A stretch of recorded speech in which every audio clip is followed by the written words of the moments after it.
नमस्कार, सुप्रभात. बृहन्मुंबई महानगरपालिका आयोजित शाळा बंद शिक्षण चालू या स्तुत्य उपक्रमाअंतर्गत आजच्या गणिताच्या कार्यशाळेत मी उपस्थित सर्व मान्यवर, मुख्याध्यापक, माझे इतर शिक्षक बंधू भगिनी, प्रिय विद्यार्थी, तसेच आजच्या व्याख्यानाला प्रोत्साहन देण्यासाठी माझे काही 25 वर्षापूर्वीचे क्लासमेट विश्वास गव्हाणे जे व्याख्याते म्हणून केमिस्ट्री डिपार्टमेंट पैठण महाविद्यालयात काम करत आहेत तेही प्रेझेंट आहेत. तसेच हिंदी माध्यमाच्या माझ्या काही सहकारी भगिनीही जॉईन झालेल्या आहेत. त्या सर्वांचे मी हार्दिक स्वागत करते. आज आपण गणित याविषयी अधिक माहिती घेणार आहोत. विद्यार्थी मित्र हो, तुमच्या 9वीचा पूर्ण पोर्शन झालेला आहे. तो भागावर आपण थोडीशी चर्चा करूयाच, पण आपण बेसिक संकल्पना ज्या आहेत त्या स्पष्ट करण्याचा प्रयत्न या कार्यशाळेतून करणार आहोत. पुन्हा एकदा सर्वांचं मनापासून हार्दिक स्वागत. आजची दिवसाची सुरुवात आपण सुविचाराने करूयात. विद्यार्थी मित्र, तुम्हाला हे चित्र दिसत आहे का? काय लिहिलंय याच्यात? आय कांट डू इट, म्हणजे मला हे जमत नाही. आता इथे बघा, टी हे अक्षर कापलं आपण तर काय उरणार आहे? I can do it.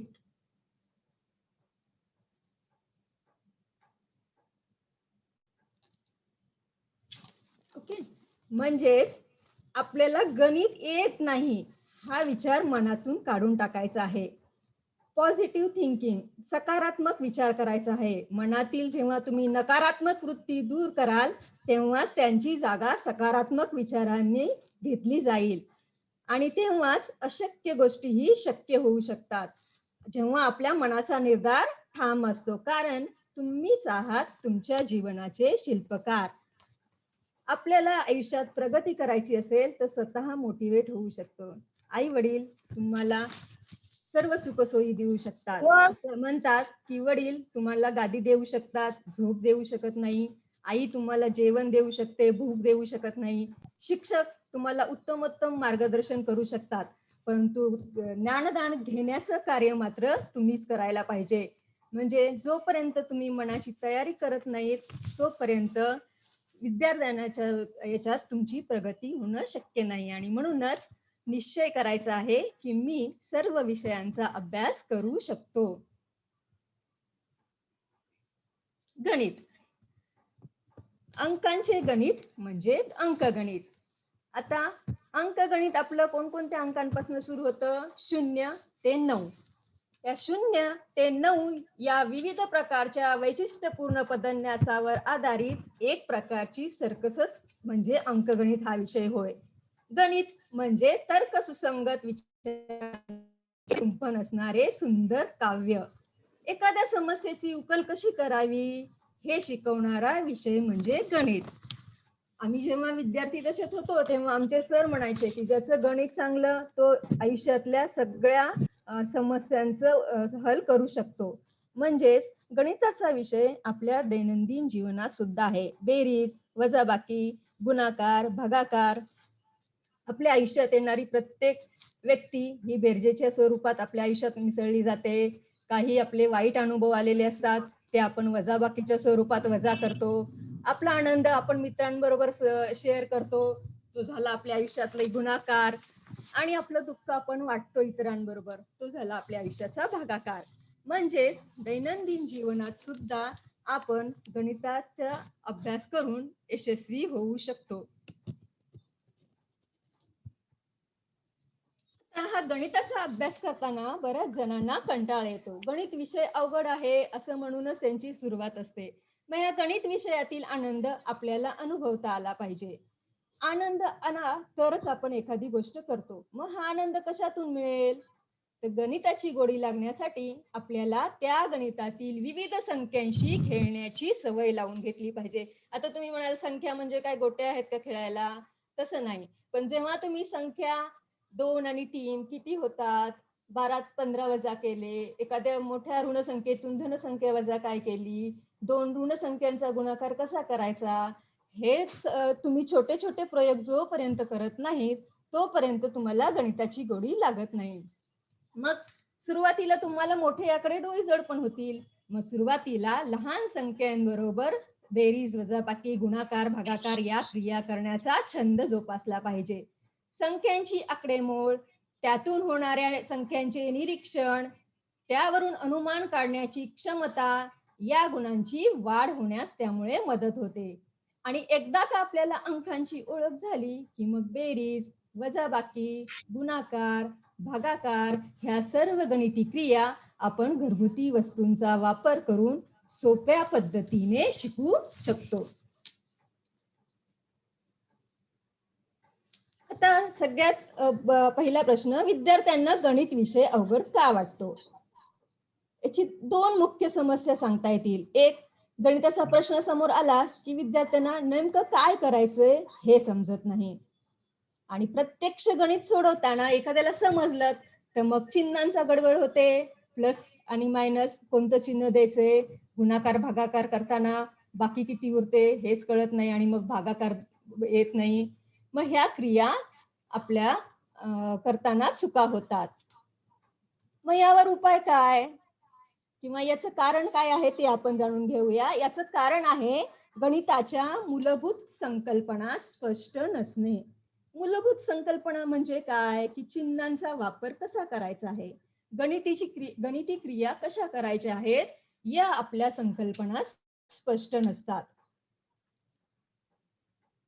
आता मुलांना अभ्यासाचा कंटाळा का येतो? पहिली मुख्य गोष्ट आहे, मला असं वाटतं की नातेवाईक, घरच्यांनी, माझ्या आई वडिलांनी माझ्यावर अभ्यास लादलाय अशी तुम्ही घट्ट समजूत करून घेता. बघा, तुम्हाला खेळायला दिलं तर तुम्ही लगेच खेळायला जाल. खेळाचं तुम्हाला लादलाय असं वाटत नाही खेळ का? कारण तो तुम्ही मनापासून स्वीकारलेला असतो, त्यात तुम्हाला आनंद मिळतो. आणि म्हणून ही गैरसमजूत मनातून काढून टाका. आणि काय करा मग यावर उपाय? अभ्यास मनापासून स्वीकारा. तुम्ही विद्यार्थी आहेत आणि विद्यार्थ्याचं कार्य आहे अभ्यास करणे. प्रत्येक दशेत माणसाची कर्तव्य ठरलेली आहेत. बघा, आई स्वयंपाक करते, वडील नोकरी करतात, आई ही सगळ्यांची नोकरी करतच असेल, कामाला जात असेल, म्हणजे प्रत्येक जण आपापले कार्य करत असतात. तसंच प्रत्येक विद्यार्थ्याचं विद्यार्थी दशेत कार्य आहे ज्ञान ग्रहण करणे. आणि हे कार्य सुद्धा तुम्ही मनापासून स्वीकारलं पाहिजे. आता अभ्यास का करायचा? तुम्ही म्हणाल का अभ्यास करायचा? आमचे आई वडील आम्हाला सगळ्या सुविधा देतात, माझ्या वडिलांचा बिझनेस आहे, मी तो पुढे करेल, किंवा मला नाही नोकरी करायची आहे. तरी सुद्धा अभ्यास का करायचा? तर अभ्यास करायचा आहे आपल्या माहितीत भर पाडण्यासाठी. बघा, निसर्गात किती प्राणी आहेत, पक्षी आहेत, असंख्य सजीवांनी भरलेले हे जग आहे. त्यात एकटा मानव हा बुद्धिमान प्राणी आहे. एकट्या मानवाला बुद्धी दिलेली आहे आणि ह्या बुद्धीच्या साहाय्याने त्याला का व कसे हे प्रश्न पडतात. दिवस का होतो, ऋतू का होतात, शून्याने भाग दिला की मग उत्तर असं का येतं, एकने गुणाकार केला की 30 संख्या का येते. मग ह्या सगळ्या विषयी आपल्याला माहिती हवी असेल, माहितीत भर पाडायची असेल तर आपल्याला विषयाचा अभ्यास करावा लागेल. दुसरा अभ्यास का करायचा? नवीन गोष्टी जाणून घेण्यासाठी. आपल्याला सगळ्या गोष्टीत अपडेट राहायला आवडतं. नवीन फॅशन आली, नवीन कपडे आले, नवीन हेअरकट आला की आपल्याला त्या गोष्टी हव्याशा वाटतात. मग अभ्यासातली सुद्धा नवीन गोष्टी जाणून घेण्यासाठी आपण उत्सुक राहिलं पाहिजे. जरा नाही धावण्याची बुद्धीला चालना देण्यासाठी. एखादी गोष्ट जमत नाही, का जमत नाही अशी चालना जोपर्यंत तुम्ही बुद्धीला देणार नाही तोपर्यंत बुद्धी कार्य करणार नाही. बुद्धीला गंज चढतो नाही उपयोग केला तर. आणि म्हणून आपल्या बुद्धीला चालना देण्यासाठी आपण अभ्यास करायचा आहे. आणि सगळ्यात महत्वाचं, पुढे जाऊन कुटुंब व देशाची जबाबदारी स्वीकारण्यासाठी, स्वतःला सक्षम करण्यासाठी. आता कुटुंब आणि देश, तुम्ही म्हणाल देशाचं मी काय कार्य लागतो? तुम्ही देशाचे भविष्य आहात. असं म्हटलं जातं की तरुण पिढी हे देशाचं भवितव्य आहे. जेवढी तरुण पिढी सक्षम असेल तेवढं देशाचं भविष्य सुरक्षित असतं.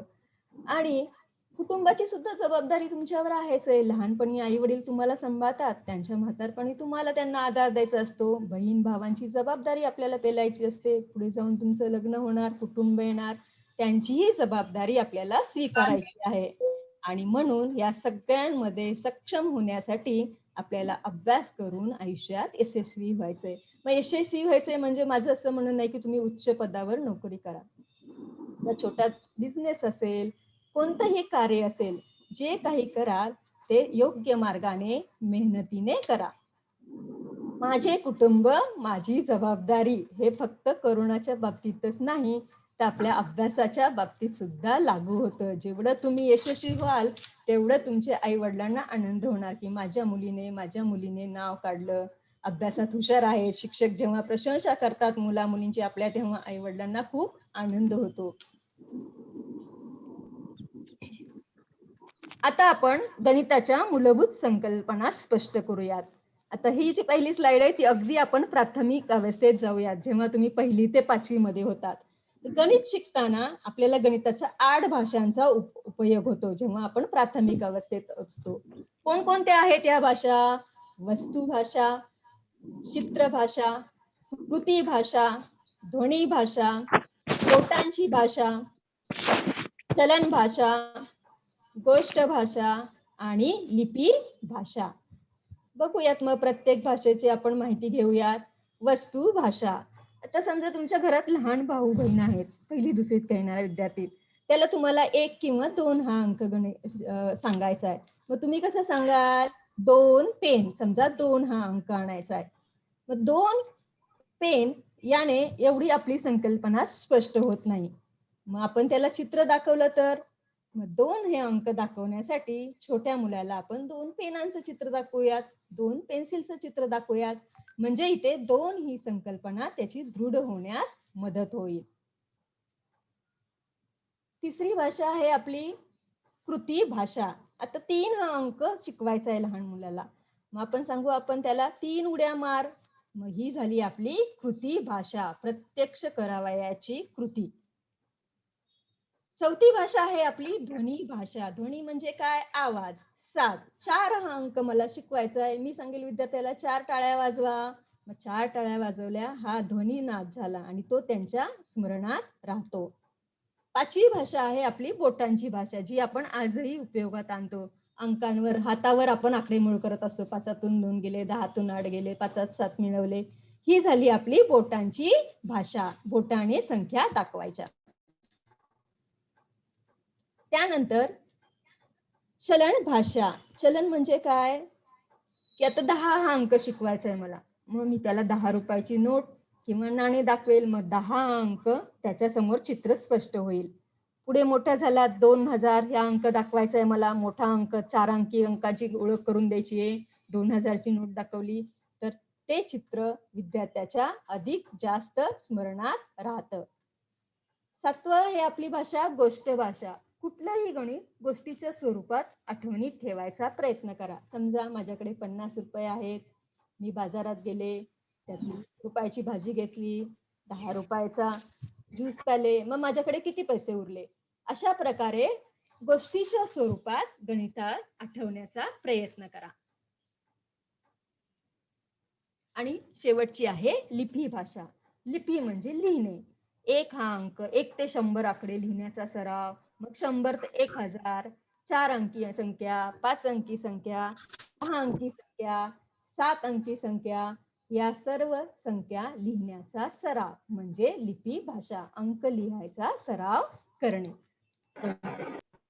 आता इतर सर्व विषय आपण पाठांतर करून अभ्यास करू शकतो, परंतु आपला गणित हा विषय जो आहे तो पाठांतराचा नाही. मग तो विषय कशाचा आहे? सरावाचा. सराव म्हणजे काय? कृती. असं म्हटलं जातं की पाहिलेले विसरते.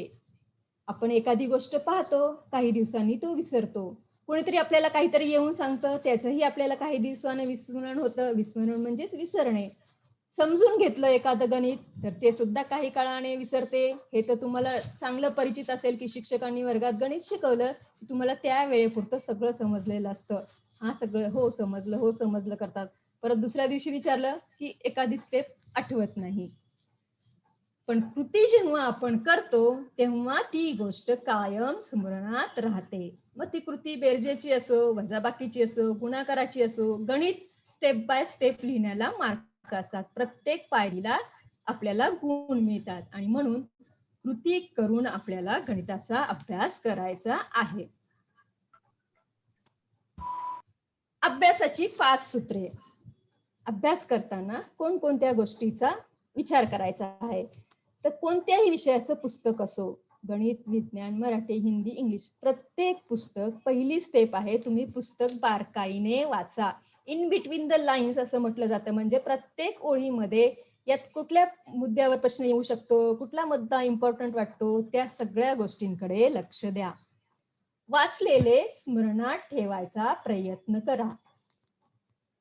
स्मरणात ठेवलेले कागदावर उतरवा.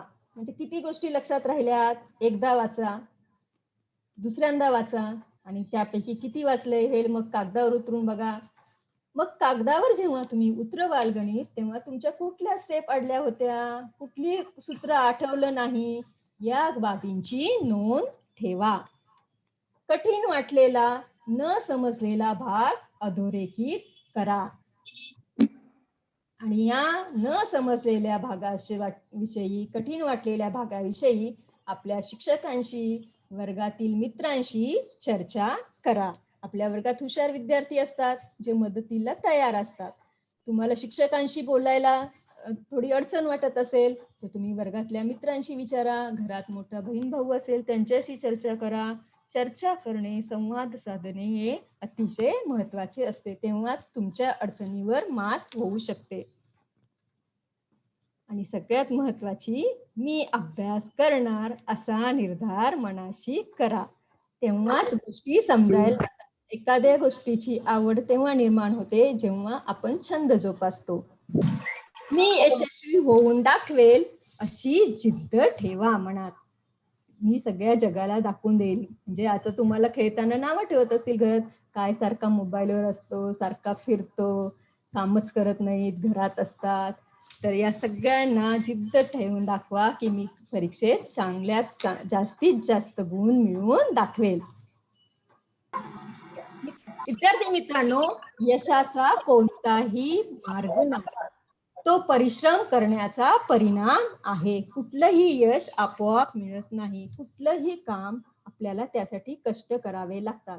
आता सांगितलेले मुद्देच इथे तुम्हाला चित्राच्या स्वरूपात दाखवले आहेत की अभ्यासाची तयारी कशी करावी. पहिला, अभ्यासक्रम समजून घ्या. नंतर दुसरी पायरी, पाठ्यपुस्तक व संदर्भ साहित्य काळजीपूर्वक वाचा. वाचताना महत्वाचे मुद्दे अधोरेखित करा. अभ्यासाचे नियोजन करा. प्रश्नपत्रिका सोडवा. सराव प्रश्नपत्रिकांचा आपल्याला सराव करायचा आहे. किंवा तुमचे संकीर्ण प्रश्नसंग्रह जे असतात ते सगळे महत्वाचे आहेत. त्यात सगळ्या आधीच्या याच्यातले मुद्दे आलेले असतात, ते आपण सोडवायचे आहेत. आपल्यातील बलस्थान आणि उणीवा शोधा. हा महत्वाचा मुद्दा आहे. बलस्थान म्हणजे काय, की प्रत्येक विद्यार्थ्यांमध्ये काही ना काहीतरी गुण असतात. प्रत्येक विद्यार्थ्याचा कुठला ना कुठला तरी विषय पक्का असतो आणि प्रत्येक विद्यार्थ्यात कुठला तरी विषय समजत नाही, त्यात काही उणीवाही असतात. मग ह्या गोष्टी जाणून घ्या. आपल्याला कुठली गोष्ट चांगली जमते आणि कुठल्या गोष्टीवर आपल्याला अधिक तयारी करायची आहे, या गोष्टी मनात स्पष्ट करून घ्या. आणि या उणीवांविषयी शिक्षक, तज्ञ मार्गदर्शक, सहकारी यांच्याशी चर्चा करा. आणि सगळ्यात महत्त्वाचं मग नंतर उजळणी करा. मग बघा तुम्हाला यश नक्की मिळेल. आता यशस्वी होण्यासाठी कोणते गुण लागतात? यशस्वी होण्यासाठी सगळ्यात पहिला लागतो आपल्याला उत्साह. कुठलंही काम करण्यासाठी उत्साह लागतो. बघा तुमची सकाळी मॉर्निंग जेव्हा शाळा असते तेव्हा तुमचे शिक्षक खूप लांबून येतात. शिक्षक बंधूही लांबून प्रवास करून येतात 1-1.5 तास. लेडी शिक्षक ज्या असतात त्या घरची सगळी कामं करून आलेल्या असतात, ते सगळे फ्रेश असतात आणि वर्गात आलं तुमच्याकडे पाहिलं की तुम्ही मरगळलेले, कोणाची झोप झालेली नसते, कोणाला काय आज शिकवणार असं कंटाळा असतो चेहऱ्यावर. हा सगळा दूर झाला पाहिजे. चेहरा कसा फ्रेश असला पाहिजे, मुलांचा, लहान मुलांचा उत्साह असला पाहिजे चेहऱ्यावर. दुसरी गोष्ट यशस्वी होण्यासाठी निश्चय, की मला यशस्वी व्हायचंय, हा आपल्या मनाचा निश्चय असावा लागतो. धैर्य म्हणजे साहस. एखादी गोष्ट करायला घेतली मग ठीक आहे, त्यात चांगले परिणाम होऊ शकतात, वाईटही होऊ शकतात आणि कुठल्याही संकटाला सामोरं जाण्याचं धैर्य आपल्याला हवं. हे गोष्टी आपल्या आयुष्यात सुद्धा आपल्याला लागू होतात. आणि प्रबळ इच्छा, यशस्वी होण्याची प्रबळ इच्छा. फक्त कोणी सांगून हे कार्य होत नाही. यासाठी आपलं अंतर्मन जागृत व्हायला पाहिजे. आपलं अंतर्मन आपल्याला सतत प्रेरणा देत असतं आणि ती साथ आपल्या मनावर पडत असते. आपण विचार करू सकारात्मक की मला जमणार आहे, मी करणार आहे, तर आपलं मन, आपलं शरीर सगळंच त्याला साथ देतं. आणि योग्य गोष्टींचा निर्णय घेता आला पाहिजे. या गोष्टी यशस्वी होण्यासाठी आपल्यात असणं महत्वाचं आहे. आता आपण गणित या विषयाकडे वळूयात. आपण सुरुवातीला म्हटलं होतं की गणित हा विषय मुलांना अवघड का वाटतो? कारण त्यांच्या मूलभूत संकल्पना स्पष्ट झालेल्या नाहीत. आता मागच्या आठवड्यात 10वीच्या वर्गाला मी शिकवत होते. संभाव्यता हे प्रकरण चालू होतं आणि त्यात फासा फेकला की येणाऱ्या समसंख्याचा समूह काढायचा होता आणि मी विचारलं त्या फासा दिला होता समसंख्या कुठल्या रे? फक्त एका विद्यार्थ्याला आठवलं समसंख्या. म्हणजे आता अभ्यासात एवढा गॅप पडलेला आहे, सराव राहिलेला नाही की तुम्हाला संख्यांचं ज्ञान सुद्धा तुम्ही विसरलेलं आहे. चला तर मग आपण काही महत्त्वाच्या अंकगणितातील गोष्टींची आता उजळणी करूयात. नैसर्गिक संख्या 1, 2, 3, 4 यांच्या क्रमाने येणारे संख्या आहेत. या समूहातील संख्यांना नैसर्गिक संख्या म्हणतात. मग इथे बघा सगळ्यात लहान नैसर्गिक संख्या आहे 1 आणि या डॅश डॅश डॅशचा अर्थ काय होतो की पुढे ह्या संख्या अनंत आहेत. तुम्ही 9वीला पहिल्या धड्यात शिकलात. शांत संख्या, अनंत संख्या, मोजता येणाऱ्या संख्या.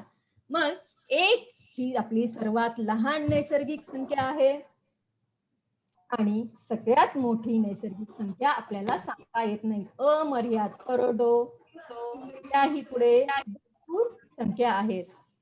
दुसरा आपल्या संख्यांचा प्रकार आहे पूर्ण संख्या. 0, 1, 2, 3, 4 या संख्यांच्या समूहाला पूर्ण संख्या म्हणतात. बघा इथे काय फरक आहे या दोघांमध्ये?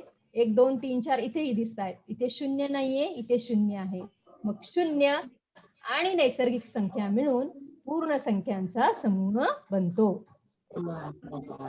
पूर्ण संख्यांमध्ये सगळ्यात लहान संख्या आहे 0 आणि इथे सुद्धा सगळ्यात मोठी पूर्ण संख्या आपल्याला सांगता येत नाही. अमर्याद आहेत त्या संख्या. पूर्णांक संख्या, पूर्णांक संख्यामध्ये 0 असतो, ऋण संख्या असतात आणि धन संख्या सुद्धा असतात. ऋण 3, ऋण 2, ऋण 1, 0, 1, 2, 3 डॅश डॅश डॅश. इथे पुढे ही गणित संख्या आहे, याच्या आधी ही अमर्याद संख्या आहेत. या समूहातील संख्यांना पूर्णांक संख्या म्हणतात. थोडक्यात पूर्णांक संख्या म्हणजे ऋण संख्या, धन संख्या व 0 या सर्व संख्या संचाचा समुच्चय किंवा समूह. मग पूर्णांक संख्यामध्ये सगळ्यात मोठी ऋण पूर्णांक आहे आपली -1. आता तुम्ही म्हणाल इथे -3 दिसत आहेत, हा मोठा असायला पाहिजे. तर ऋण संख्या जेव्हा असतात तेव्हा सगळ्यात मोठी ऋण संख्या ऋण 1 आहे, हे आपण लक्षात ठेवायचं आहे. ऋण 100 जरी संख्या आली तरी ती ऋण 1 पेक्षा लहान आहे. का? कारण संख्या रेषेवर तिचं स्थान या बाजूला जातं. शून्याच्या सगळ्यात जवळची संख्या असणारी ऋण 1 आहे आणि म्हणूनच आलेख दाखवताना सुद्धा तुम्ही चुका करतात. आरंभ बिंदूच्या उजवीकडे तुम्ही 7 पर्यंत तुमची एकके असतील तर 7, 6, 5, 4 अशा नोंदी करता. तर शून्याच्या उजवीकडे 1, 2, 3, डावीकडे -1, -2, -3 अशाच नोंदी करायच्या आहेत. सुरुवात 1 पासून, -1 पासून अशा प्रकारे. सर्वात लहान ऋण पूर्णांक संख्या कोणती आहे ही आपण सांगू शकत नाहीत कारण इथे डॅश डॅश डॅश अनंत संख्या आहेत. या पुढचे आहेत आपल्या परिमेय संख्या. जर p हा कोणताही पूर्णांक असेल आणि q हा शून्येतर पूर्णांक असेल. आता शून्येतर म्हणजे काय? 0 सोडून इतर. म्हणजे छेदस्थानी 0 आला तर मग त्या भागाकाराला आपला अर्थ उरणार नाही. मग 0 सोडून इतर संख्या पाहिजे, मग ती धन असो ऋण असो. जर p हा कोणताही पूर्णांक आणि q हा शून्येतर पूर्णांक असेल तर p/q ही आपली परिमेय संख्या असते. उदाहरणार्थ 5/7, -11/8, 5/7 ही सुद्धा आपली परिमेय संख्या असणार आहे. 0 सोडून इतर कोणतीही संख्या इथे छेदस्थानी हवी. अशा संख्यांच्या संचाला म्हणायचे परिमेय संख्यांचा संच.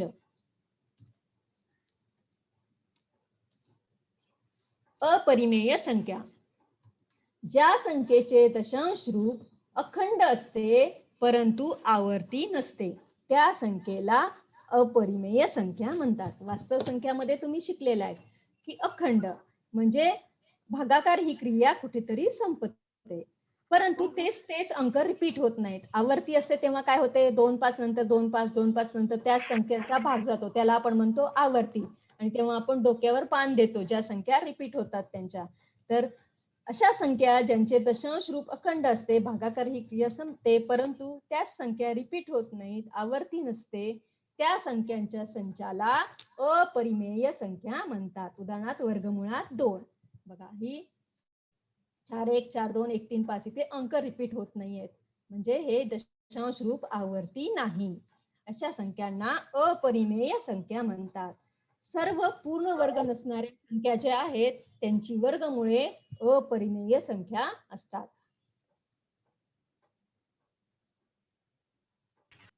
6व्या आहेत आपल्या वास्तव संख्या. परिमेय संख्या व अपरिमेय संख्या या दोन्हींनी मिळून जो संख्या समूह तयार होतो त्या संख्या समूहाला वास्तव संख्यांचा समूह म्हणतात. बघा परिमेय आणि अपरिमेय यांचा थोडक्यात संयोग संच त्याला आपण म्हणणार आहोत वास्तव संख्या. 2/7 5.83 -11.34 या सर्व वास्तव संख्या आहेत.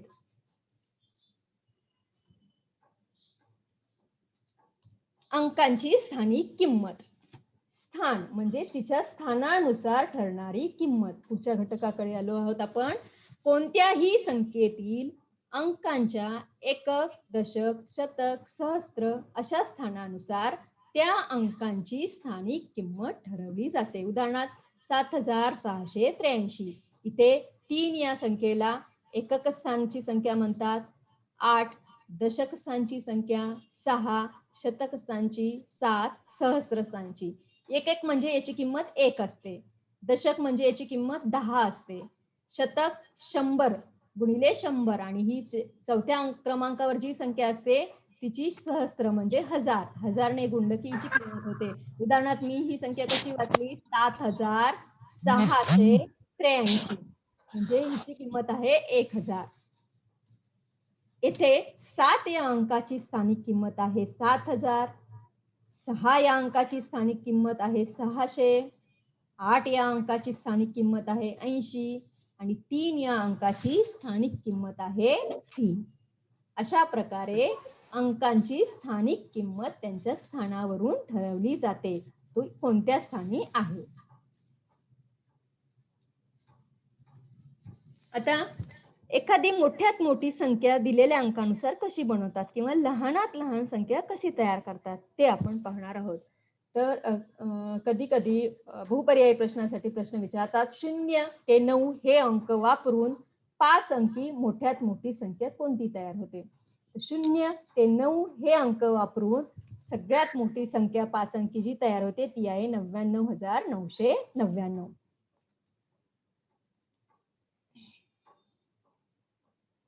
तर मोठ्यात मोठी संख्या कशी लिहायची. समजा आपल्याला 4 5 6 अंक दिलेले आहेत. मग ह्या दिलेल्या अंकांपैकी सर्वात मोठा अंक प्रथम लिहावा, उरलेले अंक त्याच्या मागे उतरत्या क्रमाने लिहावेत. उदाहरण बघूयात. 3 6 9 2 हे अंक एकदाच वापरून मिळणारी मोठ्यात मोठी संख्या आपल्याला तयार करायची आहे. मग येथे सगळ्यात मोठा अंक कोणता दिसत आहे तुम्हाला 9.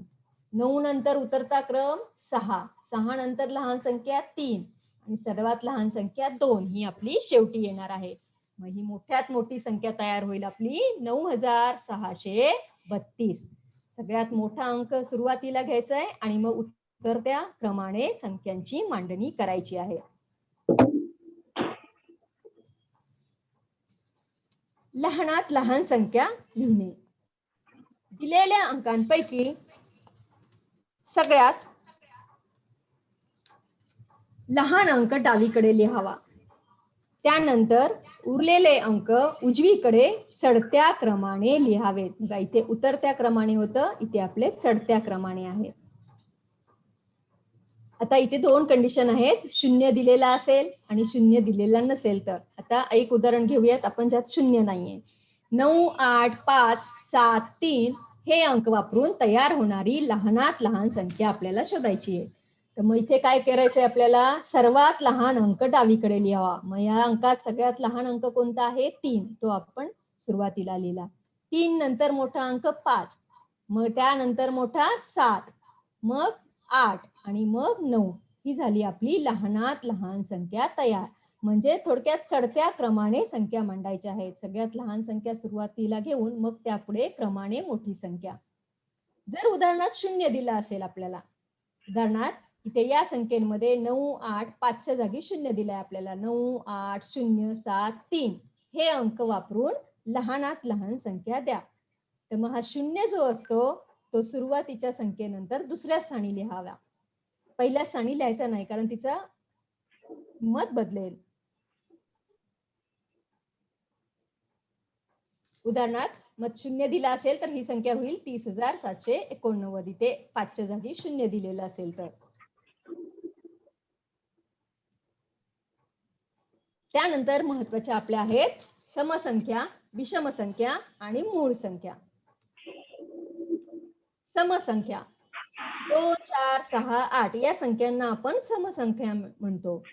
ज्या संख्येला 2 ने निशेष भाग जातो त्या संख्येला समसंख्या असे म्हणतात. मग समस्थानी संख्या ज्या असतात त्यांच्या एकक स्थानी 0, 2, 4, 6, 8 यापैकी एखादा अंक असतो. त्यावरून संख्या ओळखायची ती सम आहे की विषम आहे. उदाहरणार्थ 10, 12, 14, 16, 18 या सगळ्या समसंख्या आहेत. विषम संख्या ज्या संख्येला 2 ने भाग जात नाही किंवा 2 ने भाग दिला तर बाकी 1 उरते, ती विषम संख्या असते. उदाहरणार्थ 2 नंतर येणारी 3 ही संख्या आहे. 3 ला आपण 2 ने भाग दिला तर 1 चा भाग जाईल आणि बाकी किती उरेल, 1. मॅडम, बोला. 9वीचा क्लास चालू आहे का? हो हो.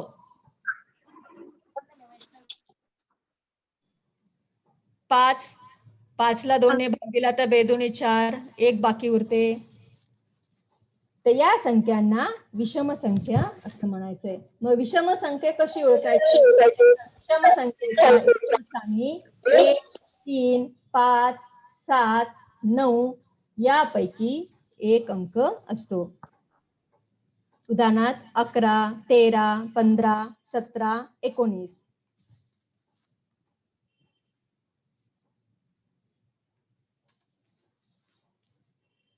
मूळ संख्या. मूळ संख्या कोणाला म्हणायचंय? तर ज्या संख्येला 1 व ती संख्या या दोन संख्याशिवाय ने भाग जात नाही त्या संख्येला मूळ संख्या असे म्हणतात. 1 आणि ती संख्या हे दोनच विभाजक असतात.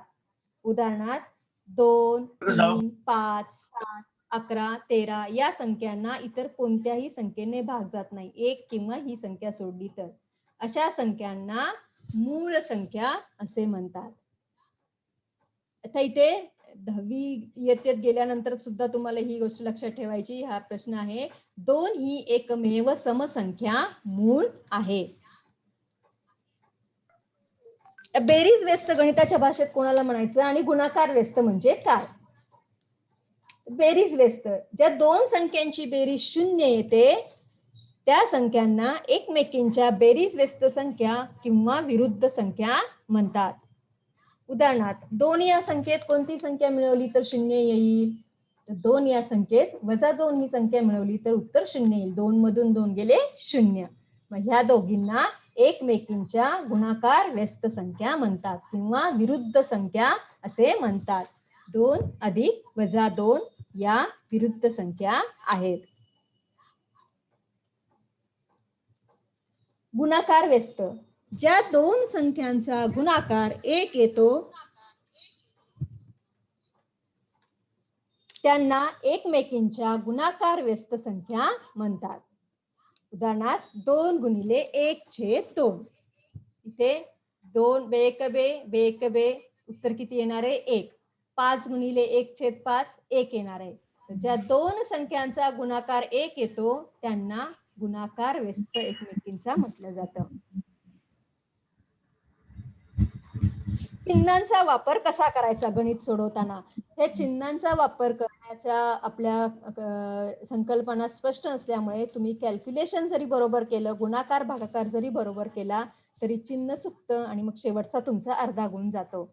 तर जेव्हा दोन धनसंख्यांची बेरीज कराल तुम्ही तेव्हा त्यांची बेरीज करायची आणि धनचिन्ह येणार आहे. धन 5 अधिक धन 7 बरोबर धन 12. पण या दोन संख्यांपैकी एखादी संख्या ऋण असेल, 5 अधिक ऋण, तर इथे तुम्हाला बेरीज करायची आहे 7 आणि 5. दोघांमधून -7 ही मोठी संख्या आहे इथे. मग आपल्याला 7 मधून 5 वजा करायचे आणि मोठ्या संख्येचं चिन्ह उत्तराला द्यायचं आहे.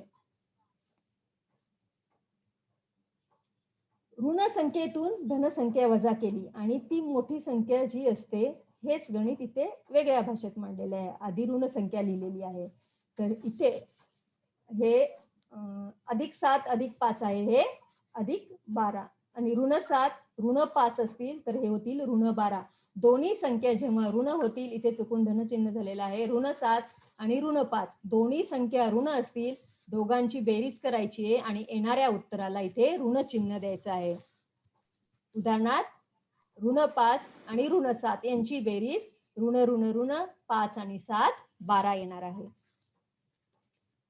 दोन धनसंख्यांचा गुणाकार धन येतो. 5 गुणिले 7 7 35. एक धन आणि एक ऋण संख्या असेल गुणाकारात तर गुणाकार करून येणाऱ्या गुणाकाराला ऋण चिन्ह द्यायचं आहे.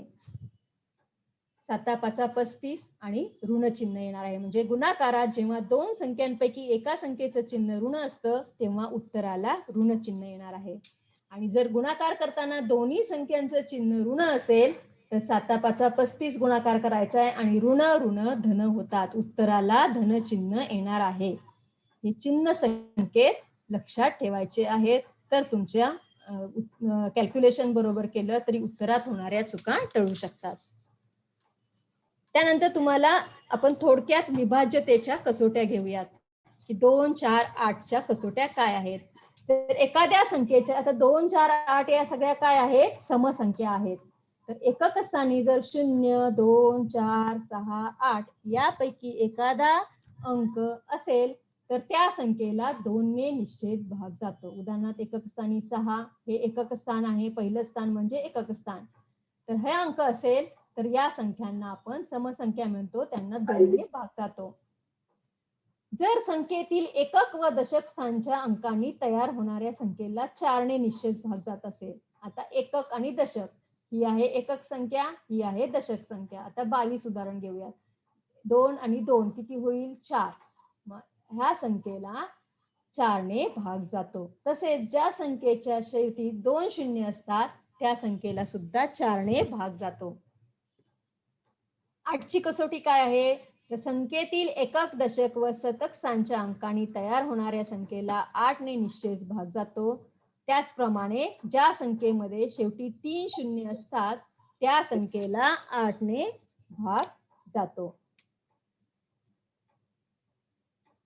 3, 6 आणि 9ची कसोटी म्हणजे कोणत्या संख्येला 3 ने भाग जाईल, 6 ने भाग जाईल, 9 ने भाग जाईल, ही संख्या मोठीत मोठी संख्या पाहिल्याबरोबर आपण ठरवू शकतो. जर अंकातील सर्व संख्येतील सर्व अंकांच्या बेरजेला 3 ने निश्चित भाग जात असेल आणि कोणत्याही 3 अंकी संख्येत 3 समान अंक असतील तर त्या संख्येला 3 ने निश्चित भाग जातो. उदाहरणार्थ 1, 2, 3.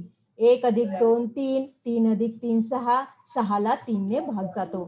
त्याचप्रमाणे 3, 3, 3 तिन्ही समान अंक आहेत तर 3 ने भाग जातो.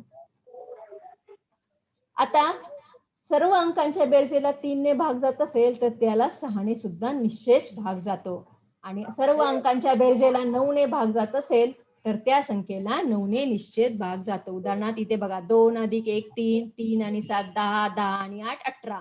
या सगळ्यांची बेरीज केली तर 18 येईल. 18 ला 9 ने भाग जातो म्हणजे या संख्येला सुद्धा 9 ने भाग जातो. 5 आणि 10ची कसोटी. जर संख्येच्या एकक स्थानी 0 किंवा 5 यापैकी अंक असेल तर त्या संख्येला 5 ने भाग जातो. उदाहरणार्थ 5, 10, 15, 20 या संख्या. आणि 10 ने भाग जाण्यासाठी काय अट आहे? एकक स्थानी फक्त 0 अंक असायला पाहिजे. 10, 20, 30, 40, 50 म्हणजे 0 असेल शेवटी तर त्या संख्येला 10 ने भाग जातो. 7ची कसोटी. जर दिलेली संख्या एकक स्थानची दुप्पट केली आणि ती संख्या दिलेल्या संख्येतून वजा केली तर वजाबाकी 0 अथवा 7 ने भाग जाणारी संख्या येत असेल तर त्या संख्येला 7 ने निश्चित भाग जातो. उदाहरणार्थ 1617. इथे एकक स्थानचा अंक आहे 7.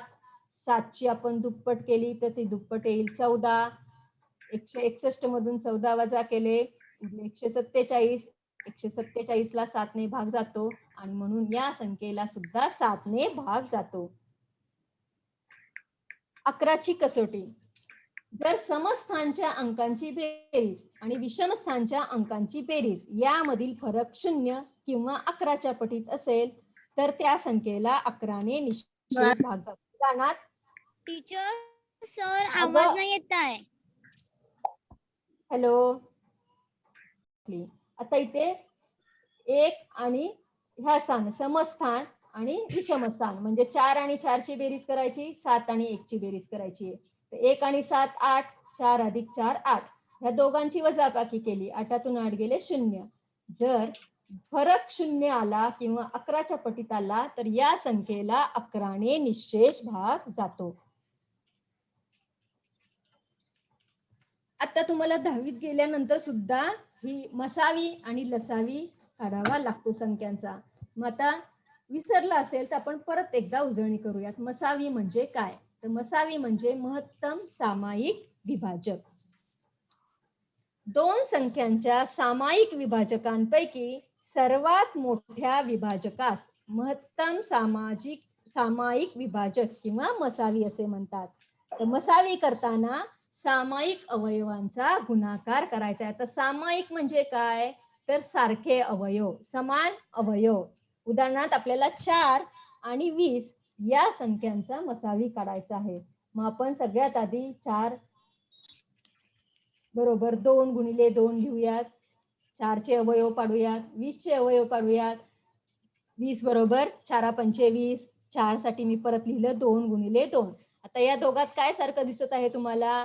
2 वेळा 2चा गुणाकार. या संख्या इथे सारख्या आहेत. मग या अवयवांचा गुणाकार म्हणजेच दोन संख्यांचा मसावी होय. मसावी बरोबर सामायिक अवयवांचा गुणाकार. लसावी. लसावी म्हणजे लघुत्तम सामायिक विभाज्य. दोन संख्यांच्या सामायिक विभाज्यापैकी सर्वात लहान विभाज्यास लघुत्तम सामायिक विभाज्य किंवा लसावी म्हणतात. लसावी काढताना आपल्याला सर्व अवयवांचा गुणाकार करावा लागतो. सामायिक अवयव गुणिले असामायिक अवयव. म्हणजे आत्ताचे जे आपले 2 गुणिले 2 होते तेही अवयव घ्यावा लागतात आणि उरलेले अवयव सुद्धा असामायिक म्हणजे सारखे नसलेले अवयव या दोघांचा गुणाकार म्हणजे लसावी होय. उदाहरणार्थ आपल्याला 8 आणि 12 यांचा लसावी काढायचा आहे. मग आपण आधी 8 चे अवयव पाडूयात. 8 चे अवयव काय येतील? बे 4 दुने 8. 4 साठी परत लिहूयात 2 गुणिले 2. बे दुने 4 दुने 8. 12 म्हणजे 4 त्रिक 12. 4 ला परत लिहूयात 2 गुणिले 2. बे दुने 4. 4 त्रिक 12. इथे सारखे म्हणजे सामायिक अवयव काय आहेत? 2 गुणिले 2.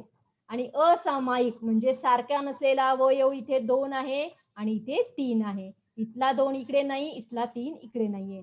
मग सामायिक अवयव झाले 2 गुणिले 2 आणि असामायिक अवयव राहिले आपले 2 आणि 3. आणि या सगळ्यांचा गुणाकार म्हणजे त्या संख्यांचा मसावी. मग 2 गुणिले 2 गुणिले 2 गुणिले 3. 2 दुने 4. 4 दुने 8. 8 त्रिक 24. हा या दोन संख्यांचा झाला लसावी.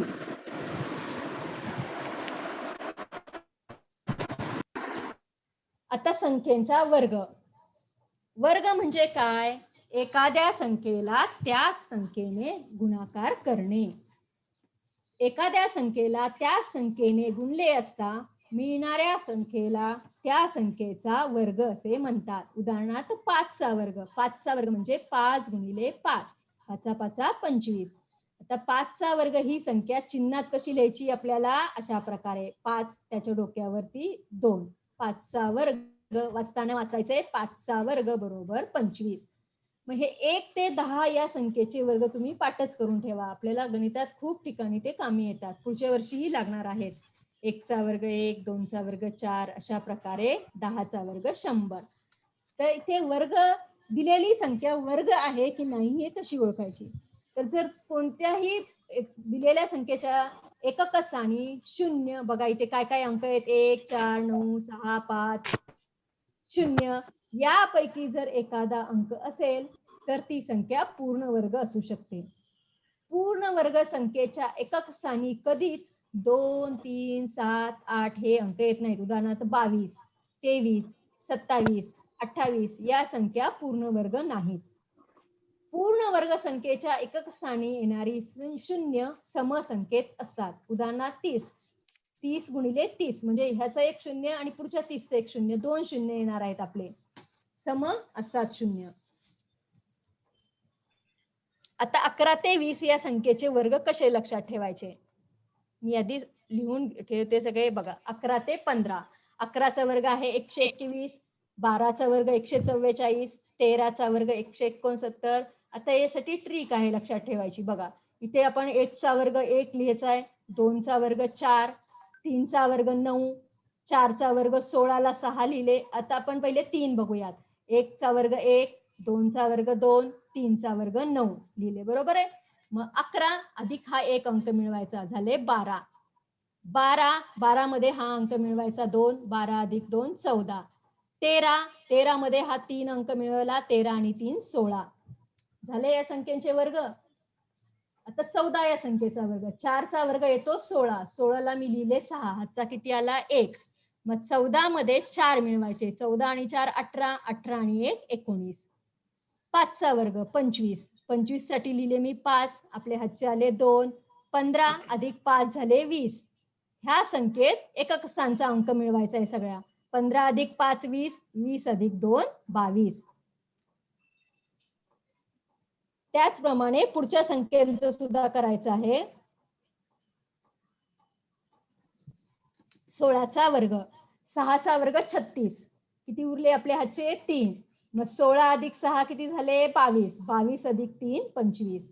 7चा वर्ग 49. त्याला लिहिले 9 उरले 4. 17 अधिक 7 24. 24 अधिक 4 28. 18चा वर्ग. 8 8 64. 4 लिहिले 6 उरले. 18 अधिक 8 26. 26 आणि 6 32. 19च्या वर्गासाठी 9चा वर्ग 81. 1 लिहिला. आजचे आले 8. 19 आणि 9 28. 28 अधिक 9 36. अशा प्रकारे संख्यांचे वर्ग लक्षात ठेवण्यासाठी सुद्धा आपल्याला ट्रिक वापरता येते. आता उदाहरणार्थ अजून एक ट्रिक वापरता येते. मोठ्या संख्या जेव्हा तुम्ही त्रिकोणमितीत जाल पायथागोरसचे त्रिकूट आहे का नाही हे तुम्हाला ओळखायचंय. तर तुम्हाला पटकन वर्ग लक्षात ठेवायचे. तर आपण बघूयात 41 ते 50 या वर्गाचे या संख्यांचे वर्ग अतिशय सोप्या पद्धतीने तयार होतात. इथे दोन गोष्टी लक्षात ठेवायच्या तुम्ही. 4चा वर्ग किती आहे आपला 16. 9चा वर्ग आहे आपला 81. मग पहिली संख्या आपली 41 तिला ही संख्या लिहायची, ही संख्या लिहायची 16 आणि 81. आता माझा 42 आहे.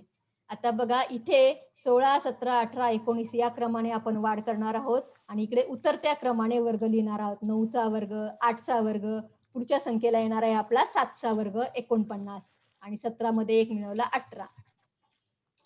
7चा झाला की 6चा वर्ग 36 आणि 18 आणि 1 19.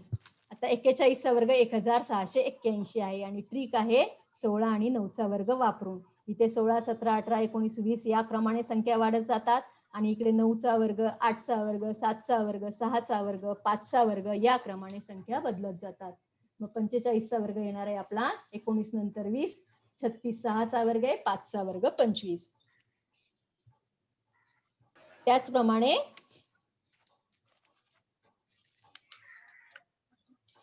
इथे 25 नंतर 5चा वर्ग, मग 4चा वर्ग 16, 3चा वर्ग 9, 2चा वर्ग 4, 1चा वर्ग 1 आणि 0चा वर्ग 0. 20 होती संख्या. 21, 22, 23, 24, 25 अशा प्रकारे सिंपल ट्रिकने आपण या मोठ्या संख्येचे वर्ग सुद्धा लक्षात ठेवू शकतो. आता जर एकक स्थानी 5 असेल तर त्या संख्येचा वर्ग कसा करायचा आहे? प्रत्येक ठिकाणी 5चा वर्ग जेव्हा असेल प्रत्येक ठिकाणी आपण लिहून घ्यायचे 25. 5चा वर्ग 25 लिहायचे तिकडे. आणि इथे बघा 2 ही संख्या इथे, मग 2 या संख्येला तिच्या पुढच्या संख्येने गुणाकार करायचा आहे. बेत्रिक 6. 3 ला तिच्या पुढच्या संख्येने गुणाकार करायचा आहे. 3 चोक 12. 4 ला तिच्या पुढची संख्या 4 पंचे 20. 5 ला तिच्या पुढची संख्या 5 सक 30. 6 ला तिच्या पुढची संख्या 6 सती 42.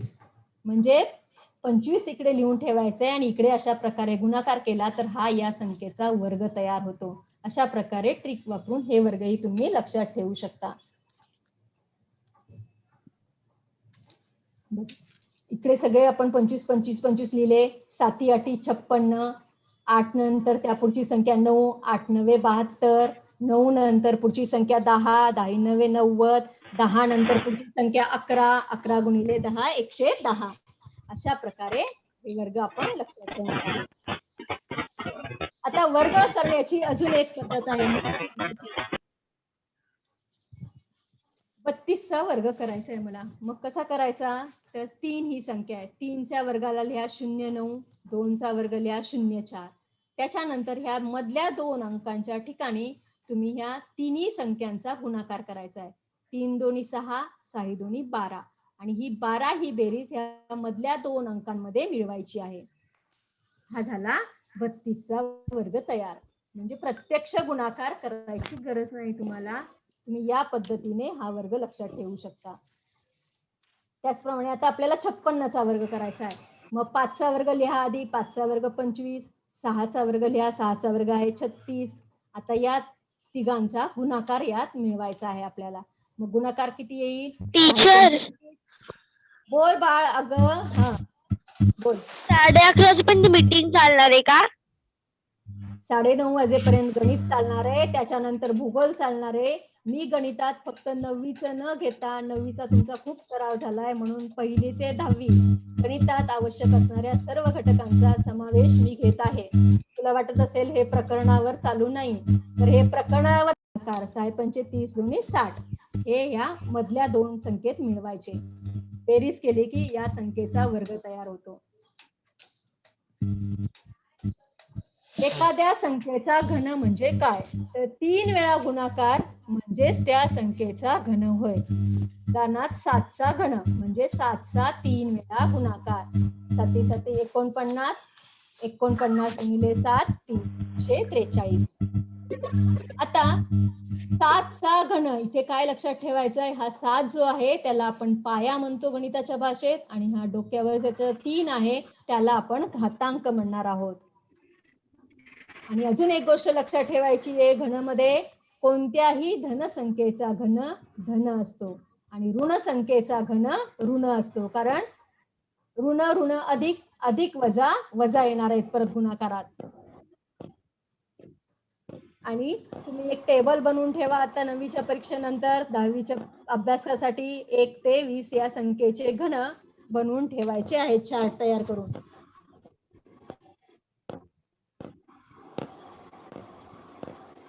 दशांश अपूर्णांक भागाकार करताना तुम्हाला दशांश चिन्ह देताना अडचणी येतात. मग जेव्हा अपूर्णांकाच्या छेदात 10 किंवा 10च्या पटीतील संख्या असतात त्या अपूर्णांकांना दशांश अपूर्णांक म्हणतात. उदाहरणार्थ 6/10, 73/100, 317/1000. जेव्हा आपण अशा संख्येने गुणतो तेव्हा गुणाकारात तेच अंक राहतात. दशांश चिन्ह 1 वर जेवढी शून्य असतात तेवढे स्थान उजवीकडे सरकते. उदाहरणार्थ 2.735 गुणिले 100 इथे 2 शून्य आहेत आणि म्हणून दशांश स्थान 2 घरं पुढे सरकलं. 237.5. तेच जर आपण भागाकार केला तर बघा 798.3 भागिले 100. 2 शून्यांनी भागाकार केला तर दशांश चिन्ह 2 स्थाने डावीकडे सरकते.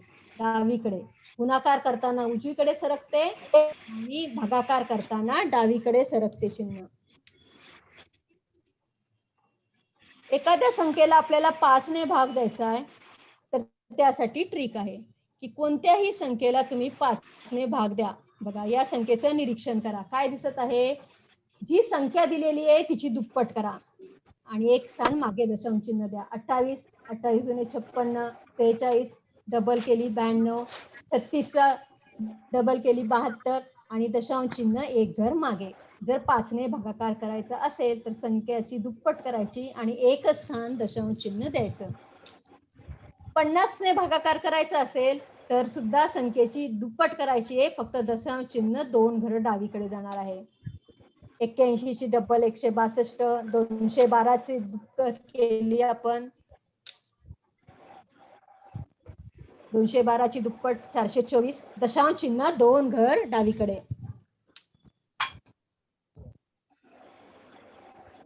गणितातील एक महत्वाची संकल्पना म्हणजे गुणोत्तर. तर दोन राशींची तुलनात्मक मांडणी म्हणजे गुणोत्तर होय. समजा दोन विद्यार्थ्यांना 100 पैकी एकाला 90 गुण मिळालेत, एकाला 80, तर गुणोत्तर हे तुमचं झालेलं आहे. त्या 90/80 या संख्येला आपण गुणोत्तर म्हणतात. 9/8 किंवा 9/8 असं त्याचं वाचन करायचं आहे. मग गुणोत्तर करण्यासाठी तुम्ही शिकला आहात की एकक समान हवं. तर 2 मिनिटं दिलेत आणि 2 तास दिलेत, तर सर्व एकक समान पाहिजेत. सर्व सेकंदामध्ये त्यांची एकके पाहिजेत. गुणोत्तराची गणित करताना सुद्धा आपल्याला ट्रिक वापरता येते. समजा तुम्हाला वयांची गणित विचारतात परीक्षेत नेहमी. तर मुलाचे वय आईच्या वयाच्या 1/4 पट असून दोघांच्या वयांची बेरीज 50 आहे. मुलाचे 5 वर्षानंतरचे वय किती? ते सोप्या पद्धतीने आपण गणित करू शकतात. मुलगा आणि वडील दिलेले आहेत. आई दिलेली आहे. त्याच्या वयाला 1 माना, वडिलांचे वय 4 माना. का? कारण एका 4 पट दिलेली, ती पट दिलीये ती घ्या, दोघांची बेरीज करा. त्यानंतर या संख्येला भाग द्या. 50 या संख्येला दोघांच्या बेरजेने भाग दिला तर उत्तर येईल 10. मग मुलाचं वय 10. आता 5 वर्षानंतरचं वय काढायचं. मग इथे परत तुम्ही डोकावा की 5 वर्षानंतर म्हणजे त्याच्यात आपल्याला 5 ऍड करावे लागतील. 10 + 5 15 वर्ष. मुलाचे वय येईल 15 वर्ष. त्याचप्रमाणे पूर्वीचं वय काढायचंय आपल्याला. काही वर्षानंतरचं काढायचं असेल, काही वर्ष.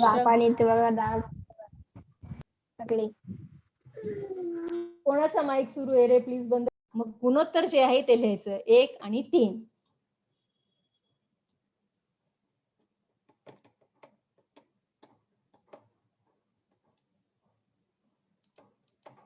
तर स्क्रीन शेअरिंग थांबली वाटतं माझं.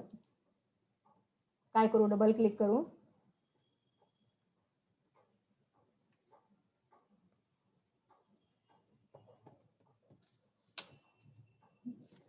एकाच 3. 3 आणि 1 ची बेरीज करायची आहे 4 आणि जी बेरीज दिली आहे 80 तिला भाग द्यायचा 20. हे झालं मुलीचं आजचं वय. आता 3 वर्षापूर्वी म्हणजे आपल्याला मागे जायचंय. मग हे 3 वर्ष त्याच्यातनं आपल्याला वजा करावे लागतील. मग 3 वर्षापूर्वी मुलीचे वय येईल 17 वर्ष. अशा प्रकारे गुणोत्तर वयांची गणित आपण करू शकतो. त्यानंतर प्रमाण.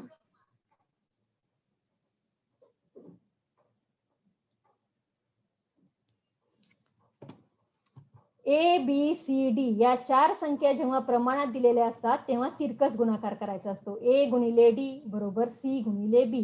इथे A ला प्रथम पद, B ला द्वितीय पद, C ला तृतीय पद, D ला चतुर्थ पद म्हणतात. आणि पारंपरिक प्रमाणामध्ये काय असतं की मधल्या संख्येचा वर्ग इतर दोघांच्या गुणाकाराच्या बरोबर असतो. आता हे मधलं पद B आहे. दोन्ही पद सारखी असतात. B वर्ग बरोबर या दोघांचा तिरका गुणाकार. B वर्ग बरोबर AC. अंत्यपदांचा गुणाकार बरोबर मध्यपदांचा गुणाकार. ह्या A आणि D ला अंत्यपद म्हणतात आणि B आणि C ला मध्यपद असे म्हणतात. त्यानंतर आपल्याला गणितात चलनाची 2 प्रकरणं आहेत. समचलन आणि व्यस्त चलन. तर परस्परांमध्ये संबंध असलेल्या 2 राशींपैकी एका राशीत जेव्हा बदल होतो आणि दुसऱ्या राशीत सुद्धा त्याच प्रमाणात बदल होत असेल तर त्या 2 राशी एकमेकींशी चलनात आहे असे म्हणतात. तर या चलनाचे 2 प्रकार आहेत. समचलन आणि व्यस्त चलन. एक राशीची किंमत वाढली किंवा कमी झाली की दुसऱ्या राशीची किंमत सुद्धा त्याच प्रमाणात बदलत असेल तर तिला समचलन असे म्हणतात. एका पेनची किंमत 10 रुपये. मग 2 पेनची किंमत किती होईल? 20. म्हणजे पेनांची संख्या वाढली की किंमतही वाढत आहे. अशा चलनाला म्हणतात समचलन. दुसरं आहे आपलं व्यस्त चलन. जेव्हा एका संख्येची चलाची किंमत वाढते, दुसऱ्या चलाची किंमत कमी होते, अशा चलनाला म्हणतात व्यस्त चलन. उदाहरणार्थ वेग आणि वेळ. समजा आपण एखाद्या ठिकाणाहून निघालो आहोत आणि एखाद्या ठिकाणी आपल्याला पोहोचायचं आहे. जर आपण गाडीचा वेग वाढवला तर आपण लवकर पोहोचू. गाडीचा वेग कमी केला तर आपल्याला पोहोचण्यास जास्त वेळ लागेल. हे झालं व्यस्त चलन. एक राशीची किंमत वाढवली, दुसरी कमी होत असेल किंवा एक राशी कमी केली, दुसरी वाढत असेल तर या प्रकारच्या चलनाला व्यस्त चलन असे म्हणतात. त्यानंतर आता तुमचं 7वं प्रकरण आहे. त्याच्यात तुम्हाला सरासरी, मध्यमान, मध्यक या गोष्टी लागणार आहेत आणि या गोष्टी पुढच्या वर्षी 10वीला सुद्धा तुम्हाला आहेत. तर सरासरी म्हणजे काय? सरासरी म्हणजे दिलेल्या संख्यांची बेरीज छेद एकूण संख्या. त्यालाच आपण मध्यमान असे सुद्धा म्हणतो. आता 10, 12, 14 अशा प्रकारच्या समसंख्या दिल्या तर ही मधली संख्या ही सरासरी असते. 3, 5, 7 अशा विषम संख्या दिल्या तर इथे सुद्धा मधली संख्या 5 ही आपली सरासरी असते. आता जर 4 संख्या दिल्यात 21, 23, 25, 27 तर ह्या 4 संख्या दिल्यानंतर या मधल्या 2 संख्यांची बेरीज करायची, तिला 2 ने भागायचंय, ती म्हणजे त्यांची सरासरी. 25 यांच्या मधली संख्या म्हणजे 24 ही झाली यांची सरासरी. मध्यमान. मध्यमान काढण्यासाठी आपल्याला सर्व प्राप्तांकांची बेरीज करावी लागते. त्याला एकूण प्राप्तांकाने भाग द्यायचा आहे. सांख्यिक सामग्रीतील प्राप्तांकांच्या सरासरीला मध्यमान असे म्हणतो. आणि मध्यमान काढण्यासाठी सूत्र आहे सर्व प्राप्तांकांची x1 x2 xn छेद n. त्यानंतर 25 निकष मध्ये तुम्हाला कालमापन येतं का, लांबी कशात मोजतात, रुंदी कशात मोजतात ही एककं विचारली जातात आणि जी आपण विसरलेले असतो. तर आपण लांबी मोजण्यासाठी मिलीमीटर, सेंटीमीटर, मीटर, किलोमीटर ही एकके वापरतो. 1 सेंटीमीटर म्हणजे 10 मिलीमीटर, 1 मीटर मध्ये 100 सेंटीमीटर असतात, 1 किलोमीटर मध्ये 1000 मीटर असतात. रेषाखंडाची लांबी आपण मिलीमीटर, सेंटीमीटर, मीटर या एककात मोजतो. एखाद्या जागेची लांबी मोजायची असेल आपल्याला तर लांबी रुंदी मीटर मध्ये मोजावी लागते. आणि दूर अंतरावर असलेले 2 ठिकाणे त्यामधील अंतर आपण किलोमीटर या एककात मोजतो. वस्तुमान. वस्तू आणतो आपण. 1 किलो साखर. 1 किलो मध्ये किती ग्राम असतात मग? 1000. पाव किलो आणतो म्हणजे किती आणतो आपण? 250 ग्रॅम. अर्धा किलो आणतो म्हणजे 500 ग्रॅम. तर 1 किलोग्रॅम मध्ये 1000 ग्रॅम असतात. 100 किलोग्रॅमचा मिळून 1 क्विंटल होतो. 1 मेट्रिक टन म्हणजे 1000 किलोग्रॅम किंवा 10 क्विंटल. आता जे मौल्यवान धातू आहेत, केसर आहे, सोनं, चांदी या धातूंचं वजन मिलीग्रॅम मध्ये करतात. 1 तोळा सोनं खरेदी केलं म्हणतो तेव्हा आपण 10 मिलीग्रॅम सोनं एवढं घेतलेलं असतं. आणि राशन जे आहे आपलं गहू तांदूळ हे आपण किलोग्रॅम मध्ये घेतो. त्यानंतर धारकता. द्रव वस्तू मोजण्यासाठी आपण लिटर हे एकक वापरतो. 1 लिटर दूध आणा, 2 लिटर दूध आणा. एक गाडीत 1 लिटर पेट्रोल भरलं, 2 लिटर पेट्रोल भरलं तर 1 लिटर म्हणजेच 1000 मिलीलिटर.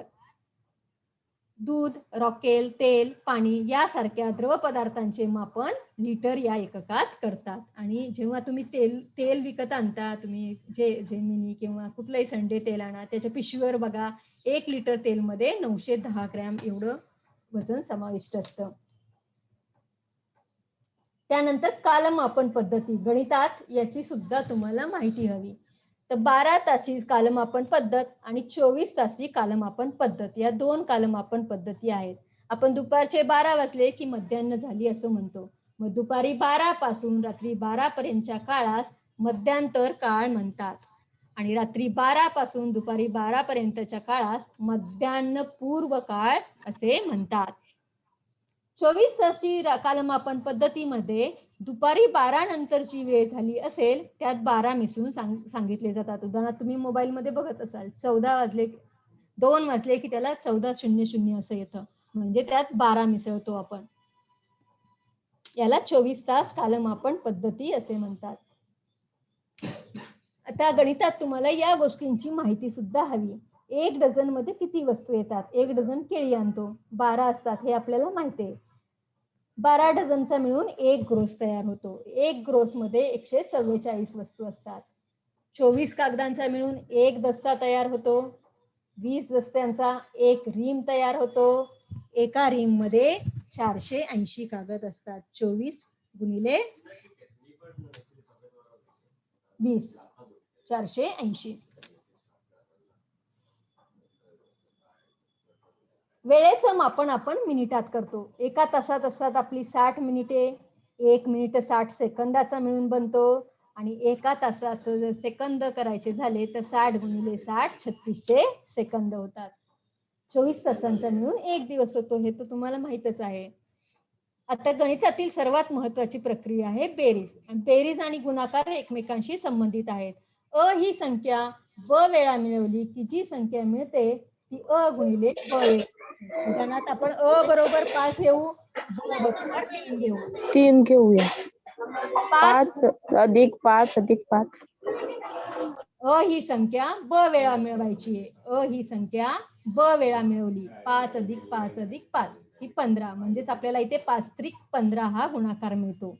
असेच पाढे तयार करायचे तुम्ही. आता एक ट्रिक आहे 11च्या संख्येने गुणण्यासाठी. 11च्या संख्येने गुणाकार करता येतं. तर इथे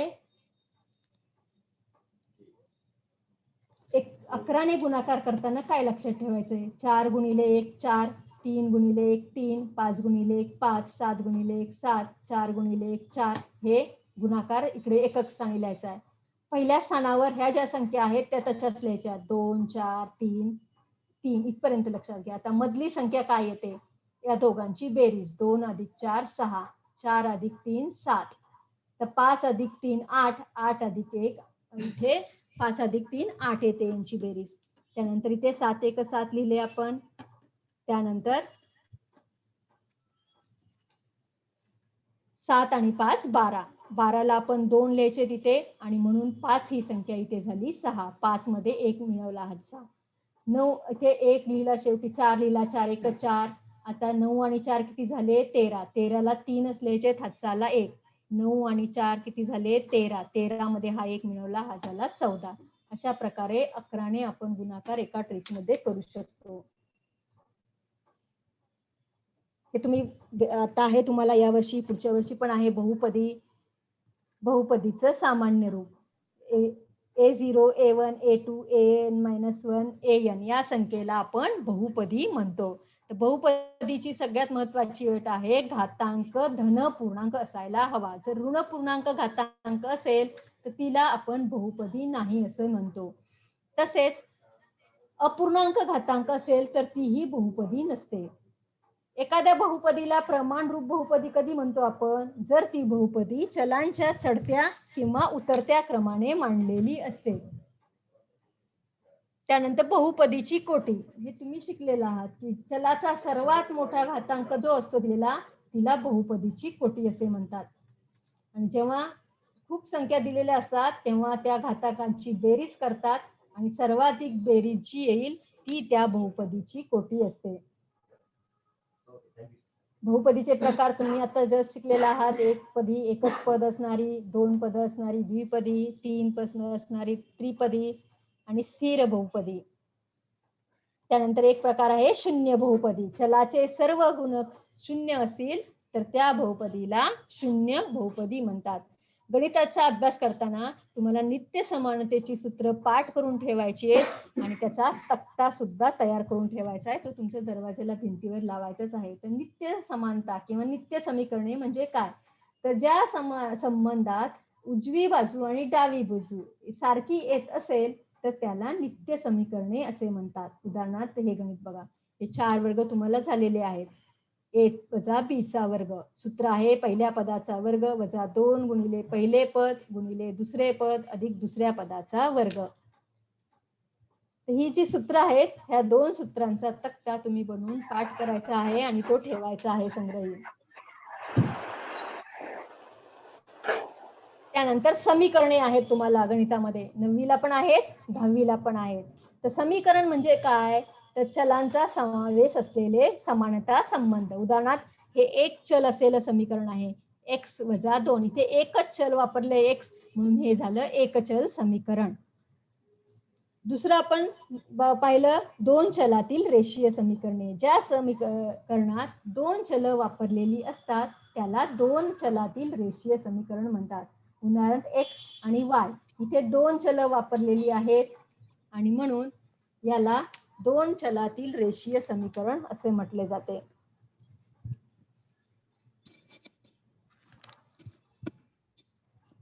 धन्यवाद, तुम्ही शांततेने ऐकून घेतलं. सर्वांचे मनपूर्वक आभार. जीत और हार आपकी सोच पर निर्भर करती है. मान लो तो हार होगी, ठान लो तो जीत होगी. अभ्यास करण्यासाठी स्वमोचन रोज म्हणायचं आहे. मी सकारात्मक आहे, माझ्यात आत्मविश्वास आहे, माझ्यात चिकाटी आहे, माझ्यात क्षमता आहेत, मी अभ्यासावर लक्ष केंद्रित करू शकतो आणि माझ्यात पास होण्याची जिद्द आणि पात्रता दोन्ही आहे. धन्यवाद.